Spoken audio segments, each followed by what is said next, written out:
Buenos días, nos volvemos a encontrar en los que estuvimos ayer y gracias también a más gente que se ha unido hoy, ¿no? Tengo que decir alguna cosa parecida a la de ayer en la presentación, pero alguna es distinta. Hay dos cosas que yo no dije ayer por prudencia. Una es su edad, y la dijo ya él, pues entonces hoy la digo, ¿no? Tiene... ¿Cuánto era? ¿Los 85? ¿Cuántos años tuvo? 75. Yo ya le había puesto 10 más. 75 años, lo dijo él ayer, ¿vale? Y 58 de jesuita, ¿no? Eso es así, ¿no? Y el otro dato que yo no quise, pero ayer ya se le vio el plumero, es que es del Barça, ¿no? Ayer ya se le vio el plumero, se lo he dicho, digo, no por nada, porque aquí hay que decir que somos del Unicaja, ¿no? Y del Málaga, ¿no? Pero del Unicaja nos va mejor y a veces le ganamos al Barça, ¿no? Esa parte. Y después sigue poniendo gracias, esta mañana he pasado, gracias Rafa, y no han puesto todavía lo de gracias Darío allí en la zona de la Copa Davis, ¿no? A ver si ahora cuando vayas para el aeropuerto ya lo han cambiado. Y ayer ya vimos, bueno, algunos me habéis ido preguntando, pues tiene libros, sí tiene libros sobre espiritualidad para educadores en la acción social, desde aquel pliego, ¿no? En Vida Nueva, de espiritualidad en la acción social, pues ha escrito mucho, ¿no? Y tiene cuadernos de Eide, ya tiene esos 58 años de jesuita, pues le ha dado una sabiduría que, como alguna vez me habéis ido comentando, qué concreto, qué conciso, qué claro y qué bien nos viene todo lo que ha dicho, ¿no? Y que nos va resonando, ¿no? Pues tenemos esas publicaciones donde él va dejando ese pozo para que podamos seguir trabajándolo, ¿no? Y otra cosa que quiero decir hoy en la presentación, ayer hablábamos, ¿no?, que había estado 2 años de educador y 6 de director en el Centro de Menores Nazaret.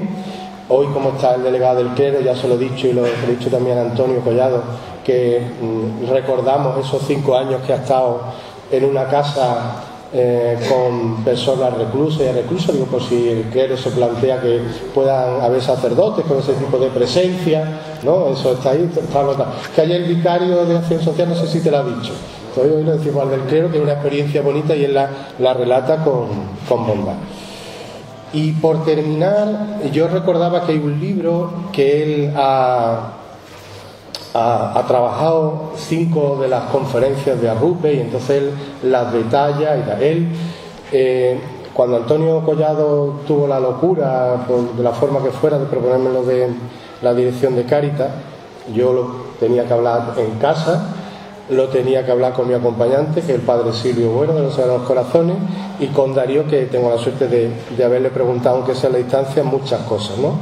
Y después rezaba con la última de las 5, todo lo que ellos me decían, mi mujer lo primero, ¿vale?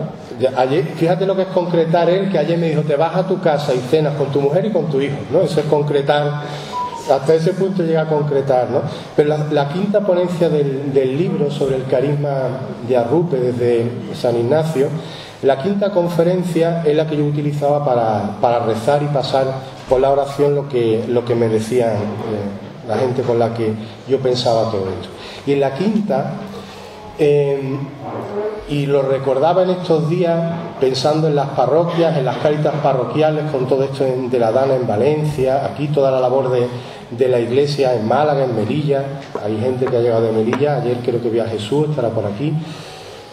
La importancia que nos damos ahora cuenta, que es la presencia antes, durante y después de una situación de dificultad, ¿no?, de las cáritas, también de toda la labor de la iglesia en las parroquias y sobre todo en los pueblos y en los barrios, donde a veces los números, las edades y todas esas cosas que nos complican, no somos capaces de darnos cuenta de esa importancia. Y el otro día, en la reflexión con Cáritas de Valencia y con Cáritas Española, era que demos valor a ese trabajo que en las cáritas en pueblos y barrios estaban, están y estarán. Y yo también volvía estos días a esa 5ª charla de Arrupe que comenta Darío, en una de las notas que Darío destaca de esa conferencia, y es la unión el valor de la unión de cuerpo cuando estamos dispersos, no dispersos mentalmente, sino en muchos sitios. Me acordaba de la importancia de esa radiación de la Iglesia y de Cáritas, ¿no? Que todos participamos en la misión global y lo hacemos desde estar arraigados y cimentados en la caridad, que es el título de esa conferencia, ¿no? Lo importante que es que lo que nos una antes, durante y después en nuestra tarea sea estar unidos en la caridad, porque así seguramente cuando llegue una dificultad, en vez de ver polarizaciones y dispersiones y discordia, podamos encontrar la armonía en lo más importante, que era en concretar, que nos decía allí. Y termino con este libro tiene un cuaderno que un poco aterriza con preguntas, y la última pregunta que lanza Darío, retomando de Arrupe, es una que a los que recibáis un correo mío la vais a ver durante mucho tiempo. Una frase que yo me repetía cuando asumí la dirección y me la repito cada día, y en esta semana más todavía. Es mucha verdad que los problemas nos desbordan y que no podemos todo, pero lo poco que podemos, ¿lo hacemos todo? Bueno, pues yo creo que Darío hoy, en ese camino de vuelta que nos va a proponer hoy, nos va a plantear preguntas que van en ese sentido. Buenos días a todas y a todos. Yo voy a empezar dedicando 5 minutos a hacer un poquito de memoria de lo que hablamos ayer para enlazar con lo que vamos a hablar hoy. Ayer comenzábamos hablando de la vinculación inseparable de espiritualidad y acción social. Como son inseparables la experiencia de Dios y el compromiso con los pobres. Si la experiencia de Dios y el compromiso con los pobres son inseparables, si no se puede dar una cosa sin la otra, podemos aplicar exactamente lo mismo a la espiritualidad y a la acción social. Yo comenzaba citando una frase de Benedicto XVI y también una frase de este documento que acaba de publicar la Congregación de la Doctrina de la Fe sobre la dignidad humana. Benedicto XVI decía que la caridad es el amor iluminado, el amor que se ilumina, el amor que crece a partir del encuentro con Cristo. El amor que crece a partir del encuentro con Cristo. Y el documento de la Congregación de la Doctrina de la Fe sobre la dignidad humana dice esto: la Iglesia está profundamente convencida,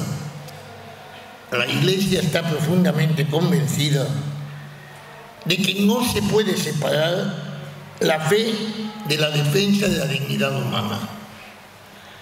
No se puede separar la fe de la defensa de la dignidad humana. No se puede separar la evangelización de la promoción de una vida digna. No se puede separar la evangelización de la promoción de una vida digna. Y no se puede separar la espiritualidad del compromiso por la dignidad de todos los seres humanos. No se puede separar la espiritualidad del compromiso por la dignidad de todos los seres humanos. Es verdad que a veces la espiritualidad degenera en espiritualismos sin compromisos. Y es también verdad que a veces la acción social se convierte en un activismo sin alma. Pero según el Evangelio de Jesús, no se pueden separar una cosa y la otra. A partir de estas dos afirmaciones, a partir de esa afirmación básica de la vinculación entre experiencia de Dios y compromiso con los pobres, yo decía que había, ya concretando en nuestra práctica cotidiana, había dos caminos. Un camino de ida de la espiritualidad a la acción social y un camino de vuelta de la acción social a la espiritualidad. ¿Qué quiero decir con el camino de ida? El camino de ida, del cual hablamos ayer por la tarde, por los que no pudisteis venir, tenéis un esquema en los papeles estos, en el cuaderno. El camino de ida es preguntarnos qué es lo que la espiritualidad aporta a la acción social. ¿Qué es lo que la espiritualidad aporta a la acción social? Y el camino de vuelta, que es el que vamos a hacer hoy, es qué es lo que la acción social aporta a la espiritualidad. Si cogéis, por favor, en el esquema este, la página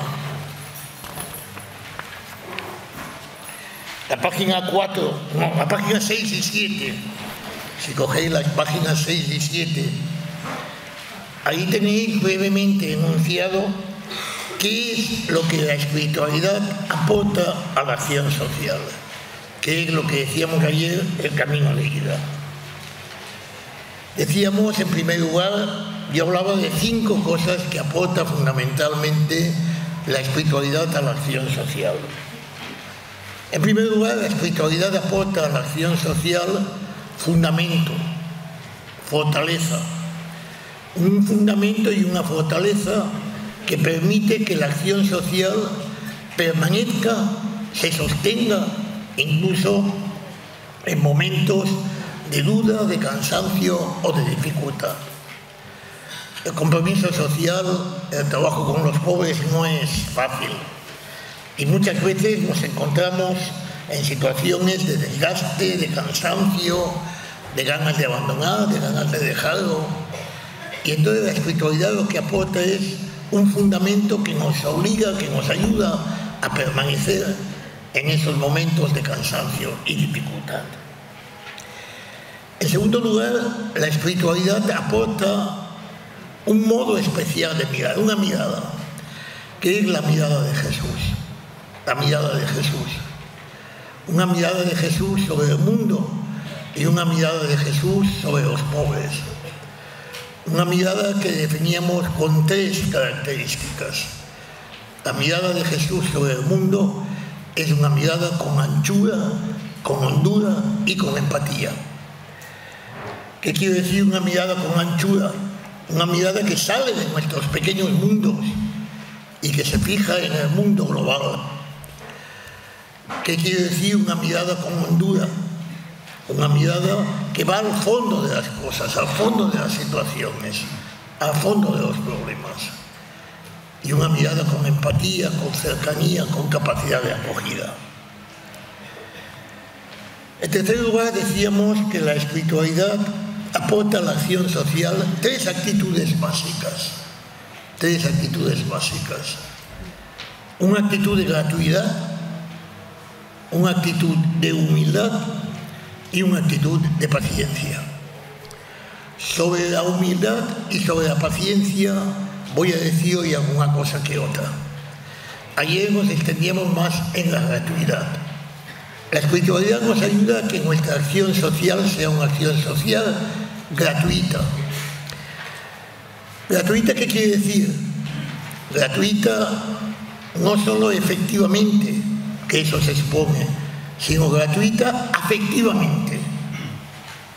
La espiritualidad nos ayuda a una acción social afectivamente gratuita. Una acción social que no busca compensaciones, que no busca premios, que no busca recompensas. Que no depende de eso, que no depende de eso. Yo me entrego a los demás más allá de que esa entrega sea aplaudida, reconocida o compensada. una gratuidad afectiva. Decíamos, en cuarto lugar, que la espiritualidad aporta a la acción social capacidad de discernimiento. ¿Qué es el discernimiento? El discernimiento es la capacidad de concretar qué es lo que el otro necesita en este momento. La capacidad de concretar qué es lo que el otro necesita en este momento. Y la capacidad de dar aquello que el otro necesita en este momento y en esta situación concreta en la que está. Y finalmente acabamos diciendo que la espiritualidad aporta a la acción social esperanza. Esperanza ante situaciones en las cuales la esperanza se hace complicada y difícil. Eso es lo que decíamos ayer por la tarde, el camino de ida. Hoy, camino de vuelta. Camino de vuelta es qué es lo que la acción social aporta a nuestra espiritualidad. ¿Qué es lo que la acción social aporta a nuestra espiritualidad? Yo propongo que comencemos leyendo un texto que tenéis en la página 14. Coged, por favor, aquí en el folleto la página 14. Y os propongo que comencemos esta mañana leyendo este texto de Benedicto XVI en su encíclica Dios es amor. Dice Benedicto XVI: para que el don no humille al otro, no solamente debo darle algo mío, sino a mí mismo. He de ser parte del don como persona. Este es un modo de servir que hace humilde al que sirve. Quien es capaz de ayudar reconoce que precisamente de este modo también él es ayudado. El poder ayudar no es mérito suyo ni motivo de orgullo. Esto es gracia. Hará con humildad lo que le es posible y con humildad confiará el resto al Señor. Quien gobierna el mundo es Dios, no nosotros. Nosotros le ofrecemos nuestro servicio solo en lo que podemos y hasta que Él nos da fuerza.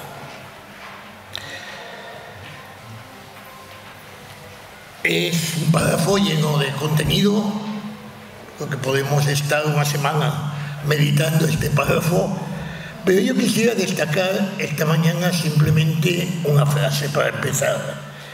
Y es la frase que tenemos más o menos a mitad del texto, a partir de la línea cuarta y quinta. Tercera y cuarta. Quien es capaz de ayudar reconoce que precisamente de este modo también él es ayudado. Quien es capaz de ayudar reconoce que precisamente de este modo también él es ayudado. Ayudar es el camino de vuelta, Ayudar es el camino de ida. Ser ayudado es el camino de vuelta. Yo lo voy a expresar de otra manera, pero el mismo contenido. Para de verdad servir a los pobres, nos hemos de empobrecer. Para de verdad servir a los pobres, nos hemos de empobrecer. Pero en ese servicio para el cual nos hemos de empobrecer, somos enriquecidos. Nos hemos de empobrecer para servir y sin embargo somos enriquecidos por su pobreza. Nos hemos de empobrecer para servir y sin embargo somos enriquecidos por su pobreza.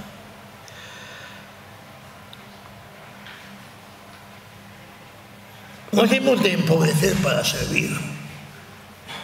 Para servir a los pobres nosotros nos hemos de empobrecer.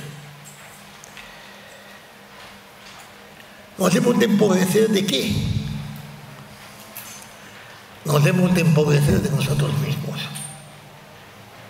Nos hemos de empobrecer de nosotros mismos. El auténtico servicio a los pobres nos pide que nos empobrezcamos de nosotros mismos. ¿Qué quiere decir eso de empobrecernos de nosotros mismos para servir a los pobres? ¿Qué quiere decir eso de empobrecernos de nosotros mismos para servir a los pobres? En primer lugar, nosotros que nos tenemos que vaciar de seguridades y de prisas. Nos hemos de empobrecer, nos hemos de vaciar de seguridades y de prisas.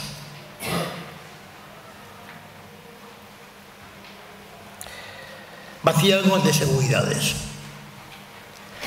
A veces cuando nos acercamos a los pobres, vamos con toda nuestra suficiencia, diciendo, yo tengo claro lo que hay que hacer. Yo tengo claro lo que hay que hacer. Pues antes de tener claro lo que has de hacer, tienes que mirar y escuchar. Antes de tener claro lo que hay que hacer, tienes que mirar y escuchar. Y a veces, pues, vamos ya con el plan establecido, vamos ya con el proyecto hecho, y pase lo que pase, yo llevo adelante lo que tengo claro. Pues entonces igual no estoy sirviendo a los pobres, sino que me estoy sirviendo a mí mismo, a mi ego. Yo tengo claro lo que he de hacer. Pues no lo tengas tan claro, pues no lo tengas tan claro. Mira más, escucha más, pregunta más. ¿Qué quiere decir la palabra servicio? ¿Qué es el servicio? El servicio es responder a las necesidades del otro. Servicio no es hacer lo que a mí me gusta. Servicio es responder a las necesidades del otro. Servicio no es hacer una demostración de mis habilidades. No. Servicio es responder a las necesidades del otro. Esas necesidades del otro a veces coinciden con lo que a mí me gusta y a veces no. A veces coinciden con lo que yo tengo planificado y a veces no. Pero no se trata de hacer lo que a mí me gusta. No se trata de hacer lo que yo tengo planificado. No se trata de demostrar mis habilidades. Se trata de responder a las necesidades de la otra persona. Claro, si yo tengo que responder a las necesidades de la otra persona, primero tengo que escuchar y tengo que ver para captar cuáles son esas necesidades. Y no seamos tan espabilados que las demos por supuestas. No des tanto por supuesto.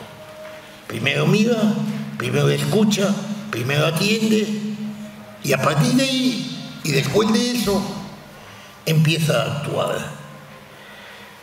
Vaciarnos de seguridades,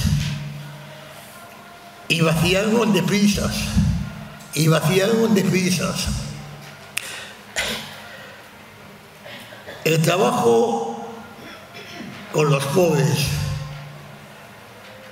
es iniciar procesos.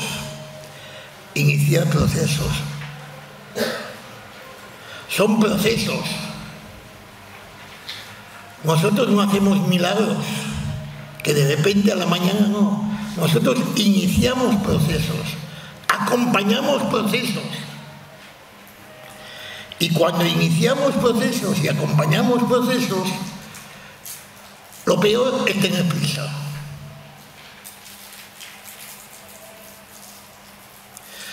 Los procesos humanos son lentos.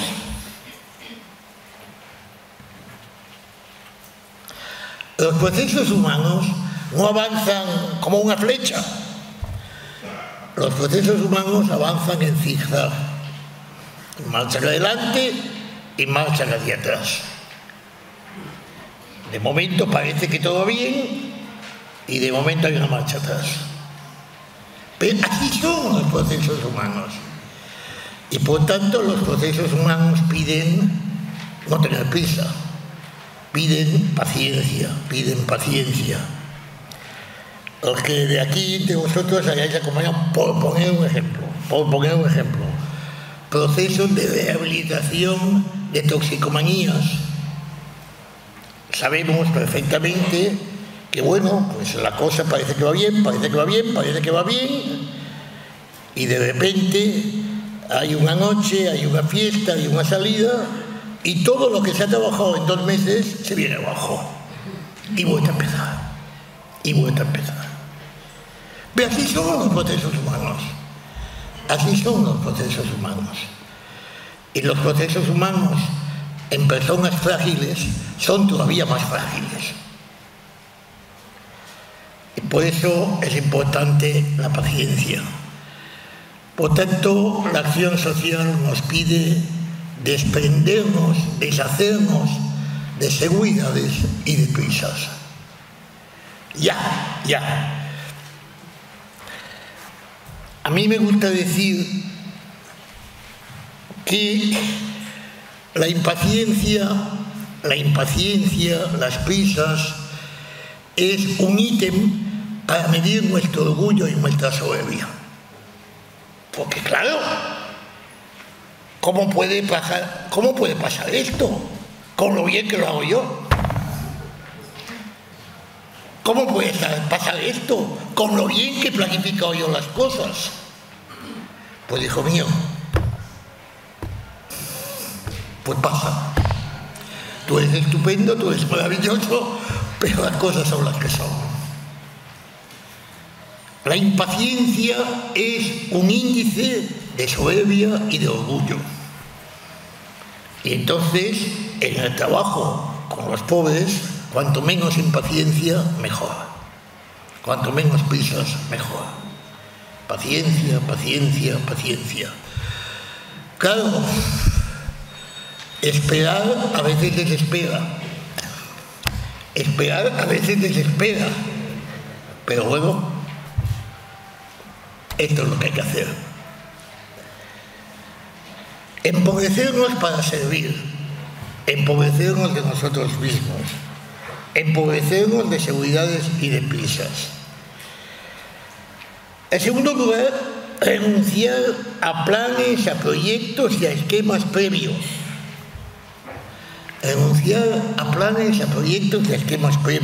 Claro, yo lo puedo tener, pero a lo mejor llega un momento que dices, pues no, pues esto no funciona.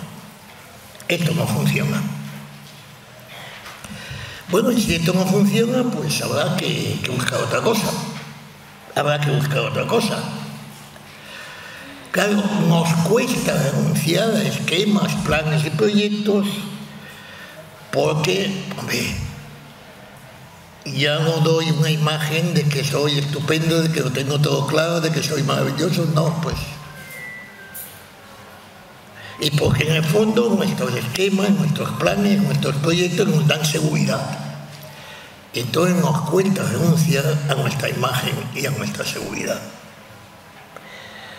Decía José Miguel en la presentación que yo estuve trabajando en un centro de menores 8 años, 2 con los menores, 6 como director, bueno, todos con los menores, 2 como educador, 6 como director. Ese centro de menores tenía una escuela. Yo llegué a una escuela donde iban los chavales que echaban de todas las escuelas de Alicante, los que echaban venían a la nuestra. Bueno, total que yo llegué allí a la escuela y entonces me di cuenta de que cuando yo pasaba por los pasillos de la escuela había más niños en el pasillo que en el aula, porque se habían echado, estaban mal y los que echaban. Y de aquí hay más niños en el pasillo que en el aula. Total que un día junté a los profesores y les dije, hijos míos, lo estamos haciendo mal. Si tenemos más niños en el pasillo que en el aula, lo estamos haciendo mal. Entonces habrá que pensar otra manera de hacer las cosas. Otra manera de hacer las cosas que haga que los chavales permanezcan en el aula a gusto. Bueno, pues que siempre echamos a la calle a uno, pues bueno, pues uno, pero claro, pero que haya más en el pasillo que en el aula, entonces habrá que cambiar el plan, habrá que cambiar el proyecto. Y entonces, señores, señoras, vamos a pensar un proyecto nuevo de escuela. Bueno, pues ya a eso nos pusimos, Afortunadamente, tropezamos con un inspector de educación muy sensible a nuestras necesidades y que nos facilitó las cosas y pudimos cambiar la escuela. Hace poco me encontré con él. Hombre, ¿te acuerdas? Sí, me acuerdo. Bueno, es que a veces hay que cambiar los planes y los proyectos, porque no se trata de servirnos a nosotros, no se trata de satisfacernos a nosotros, se trata de ayudar. Y para ayudar muchas veces tienes que renunciar a tus planes, a tus proyectos, a tus ideas preconcebidas. Tenemos que renunciar, tenemos que vaciarnos de pretensiones implícitas o explícitas de reconocimientos y de éxitos. No voy a insistir más, porque en esto insistí básicamente ayer. A ver, me voy a fijar en el tema del éxito. Yo quiero que mi servicio a los demás sea eficaz. Claro que sí. Yo quiero que mi servicio a los demás sea eficaz. Hasta ahí bien. Pero transformar eso en mi éxito personal, mal.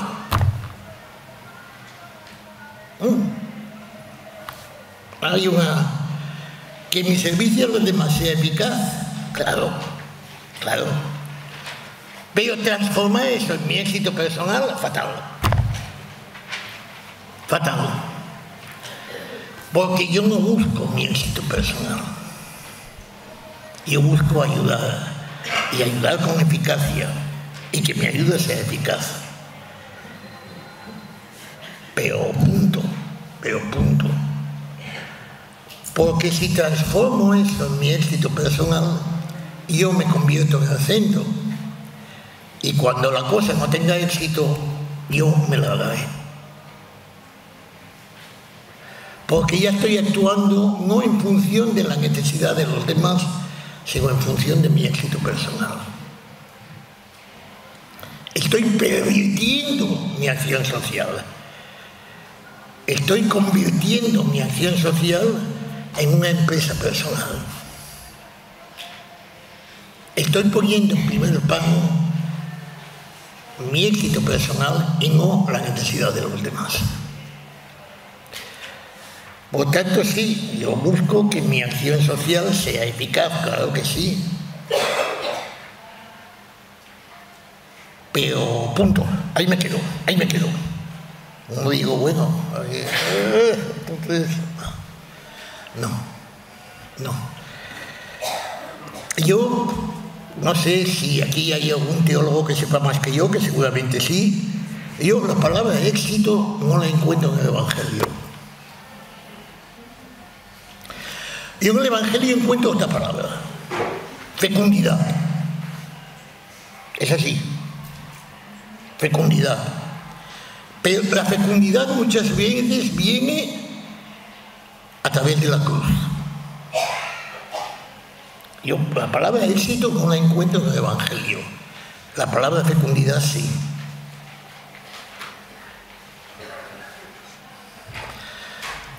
A ver, nos acordamos todos, ¿verdad?, de la parábola del sembrador. La parábola del sembrador es la parábola del fracaso. Vamos, que si el 30 una se pierde porque no sé qué, la otra se pierde por no sé cuántos, la otra se pierde porque no sé quintos. Luego un poquito sale para adelante. pero lo que importa es lo que sale por delante.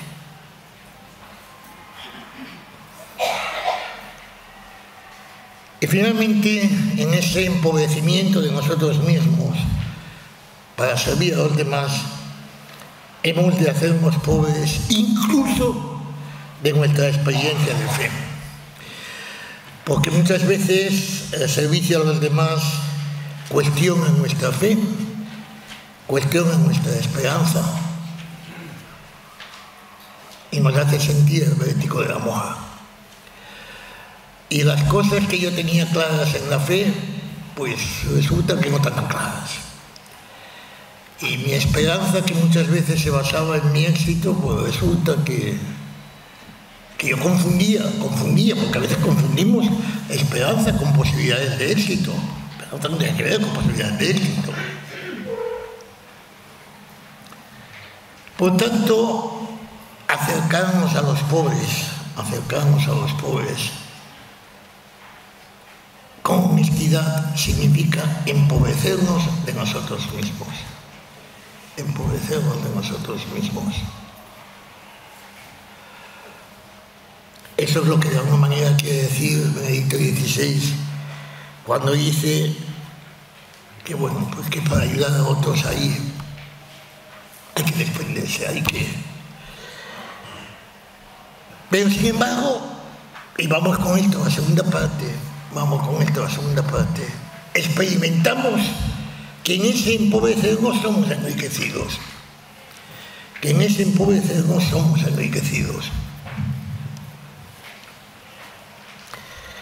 ¿De qué somos enriquecidos? Y aquí decir, ¿qué es lo que aporta la acción social honesta?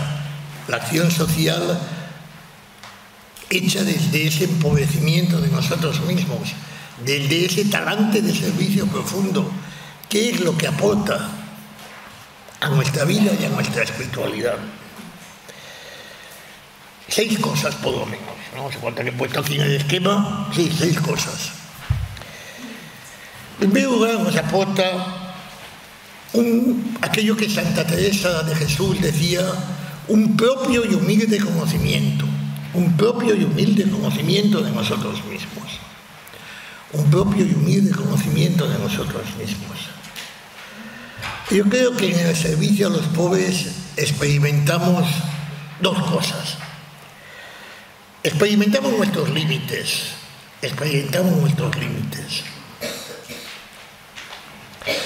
Quizá no soy tan bueno como pensaba. Quizá no soy tan generoso como pensaba.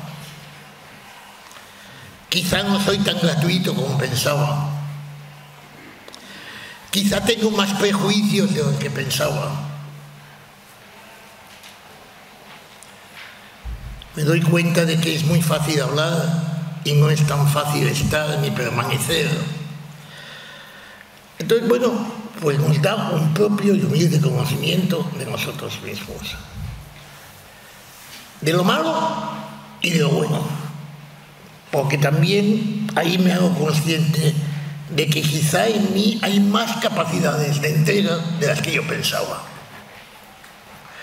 Porque, como todos sabemos, en las situaciones límite aparecen nuestros límites y nuestras mejores cualidades.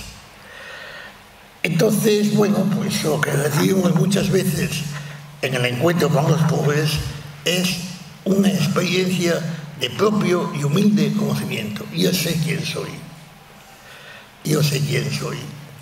Sé mis límites, sé mis fragilidades y también sé mi capacidad de entrega y sé mis posibilidades. Un propio y humilde conocimiento.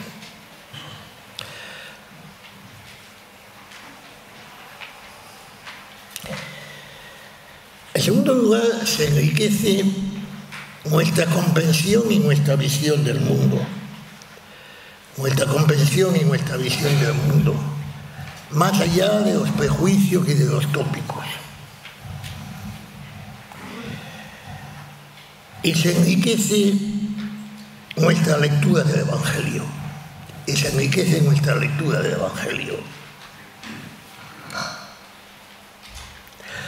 la auténtica experiencia con los pobres, la auténtica cercanía a los pobres, cambia nuestro modo de leer el Evangelio. Cambia nuestro modo de leer el Evangelio.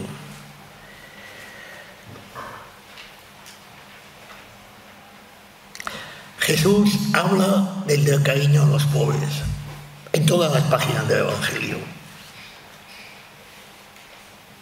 Por tanto, cuanto más nos identificamos con el cariño a los pobres de Jesús, mejor entendemos el Evangelio. Y hay páginas del Evangelio que no las entendemos si no las leemos desde el cariño de Jesús por los pobres.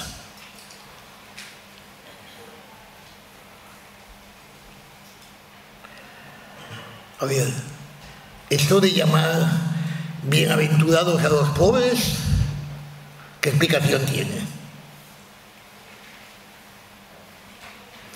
Esto de llamar bienaventurados a los que lloran, ¿qué explicación tiene? Esto de llamar bienaventurados a los perseguidos, ¿qué explicación tiene? El cariño de Jesús por los pobres, que lo que les está manifestando es el cariño de Dios por ellos. Pero si no, ¿qué explicación tiene? Hay una parábola que o la lees desde el cariño por los pobres o no se entiende. Que es esa parábola del dueño de la viña que va a pagar y paga a los últimos lo mismo que a los primeros. ¿Cómo se entiende esa parábola? ¿Cómo se entiende esa parábola? Si no es desde el cariño de Jesús por los pobres, desde el cariño de Dios por los pobres. Leemos el Evangelio de otra manera, entendemos el Evangelio de otra manera.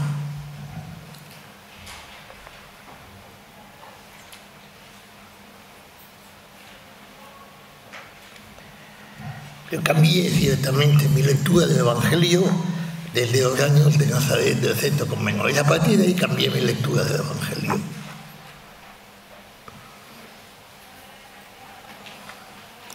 Se enriquece nuestra visión y comprensión del mundo, se enriquece nuestra lectura del Evangelio. Porque, vuelvo a decir, el Evangelio es la manifestación del cariño de Jesús por los pobres. Y en la medida en que yo participo de ese cariño, entiendo a fondo el Evangelio. Si no,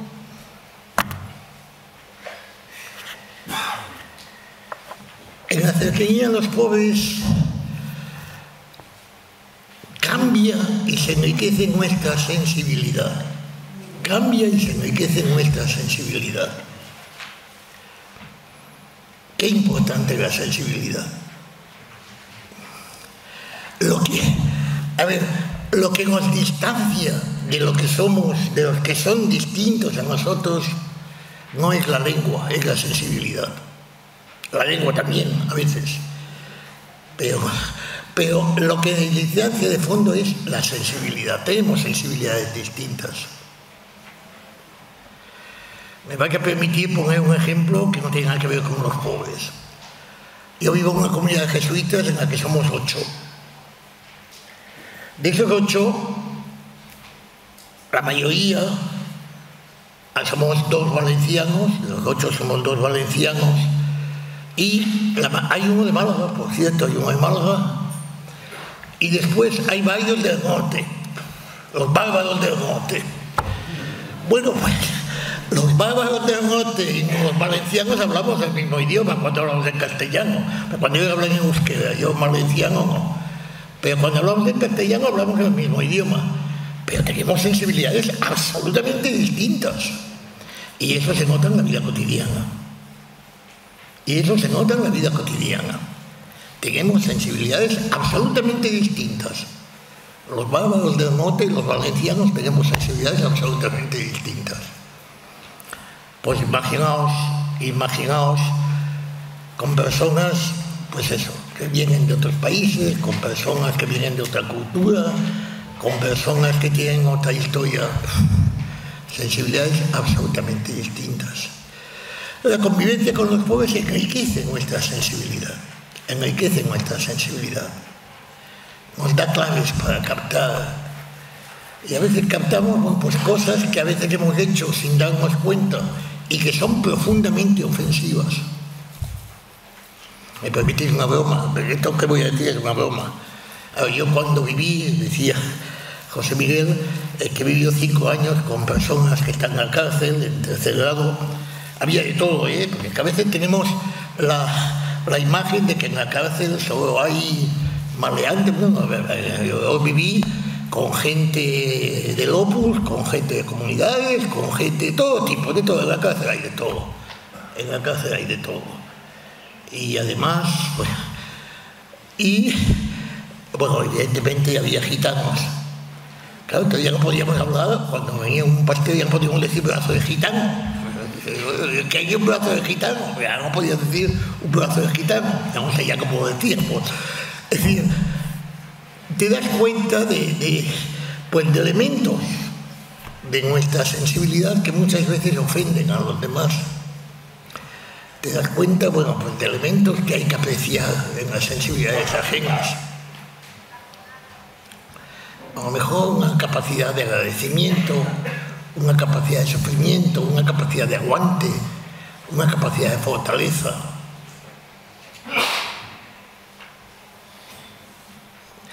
Eso que se dice, que parece que es un tópico, pero no es un tópico.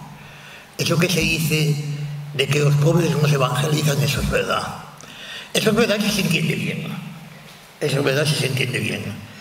Porque los pobres no sueltan discursos. Pero sus actitudes muchas veces no se evangelizan, claro que sí.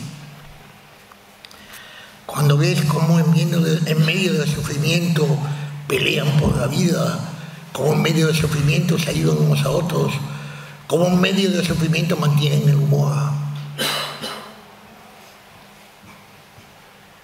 Yo recuerdo que en ese grupo de reclusos que vivíamos en el piso había una vez un búlgaro al que no se entendía casi nada, porque decía que hablaban en castellano, pero hablaba más en búlgaro que en castellano.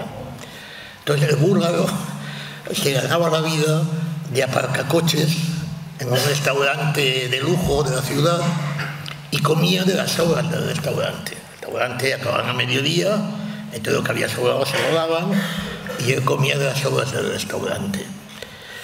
Y cuando venía a casa por la tarde, pues hecho polvo, pues pasaba toda la tarde contando chistes. Esa capacidad de humor. La mayoría de los chistes eran no verdes, pero sí irreverentes. La mayoría de los chistes eran contra monjas y curas. Pero bueno, pues esa capacidad de humor, Sí, los pobres evangelizan, claro que sí. No sus palabras, pero sí sus actitudes. Esa capacidad de ayudarse unos a otros, claro que sí. Lo que viene ahora es importante. La acción social nos enriquece planteándonos preguntas. Benditas preguntas.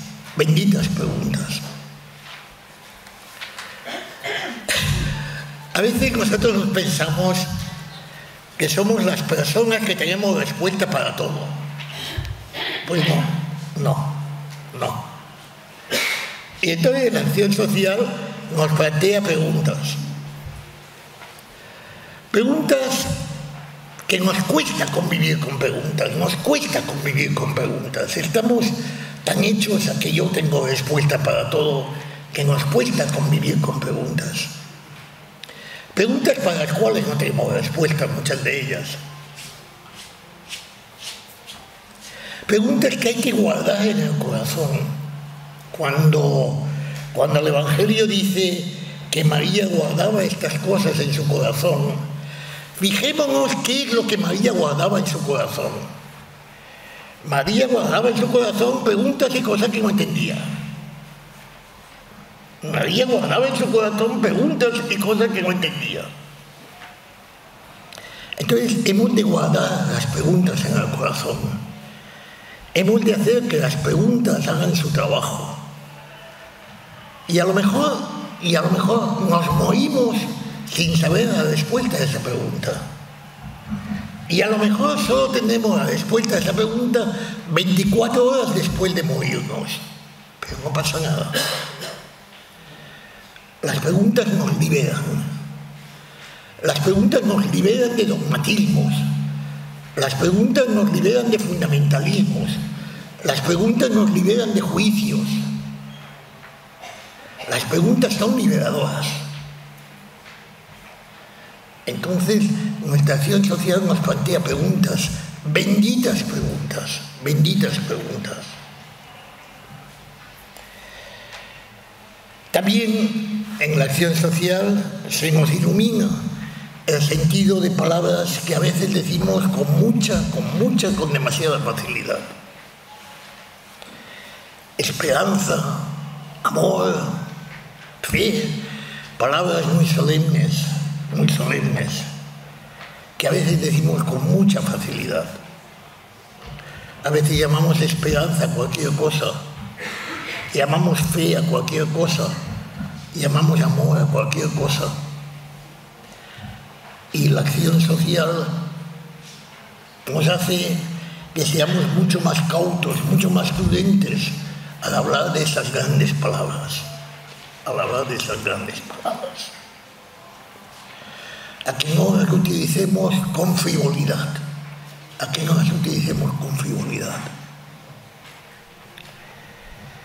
Y finalmente, yo creo que es una experiencia que todos tenemos. En el servicio a los pobres vivimos una inmensa alegría.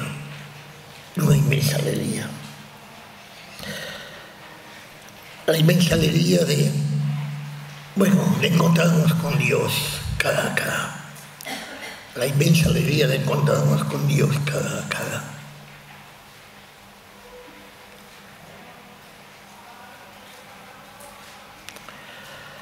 La inmensa alegría de encontrarnos con la verdad de nosotros mismos. La inmensa alegría de encontrarnos con la bondad humana. Tantas alegrías, alegrías hondas, alegrías profundas, alegrías hondas y alegrías profundas. Nos empobrecemos de nosotros mismos y somos enriquecidos de cosas muy nobles y de cosas muy importantes. Somos enriquecidos, en definitiva, de amor a los pequeños y de amor a Dios. Gracias.